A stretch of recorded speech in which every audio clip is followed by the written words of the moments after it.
Hey food lovers, welcome to Bharati's kitchen. ఈరోజు బియ్యం రవ్వతో పిట్టు చేసుకున్నాము. ఇది ఆడపిల్లలు ఉన్నమ్మగా ఖచ్చితంగా పిల్లలకి చేసి పెట్టాల్సిన స్నాక్ అండి. దీనికోసం నేను ఒక గ్లాస్ బియ్యం రవ్వ తీసుకొని శుభ్రంగా కడిగి 1 అవర్ నానబెట్టి నీళ్ళని వంపేసి జల్లెడ బుట్టలో వేసుకున్నాను.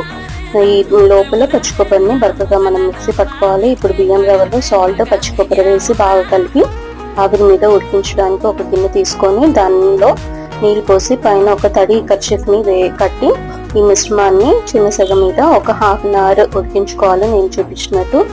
ఆ తర్వాత ఒక గిన్నెలో సగము ఉడికిన బియ్యం రవ్వ పిట్టు వేసి ఒక కప్పు బెల్లం వేసి మళ్ళీ దాని మీద మిగతా సగం ఉడికిన బియ్యం రవ్వ పిట్టు వేసి ఒక 5 మినిట్స్ అలా వదిలేసి తర్వాత ఒక స్పూన్ నెయ్యి వేసి కలిపి ఈ ఈవినింగ్ టైం పిల్లలకి స్నాక్ లాగా పెడితే ఆరోగ్యానికి ఆరోగ్యం, బలానికి బలం.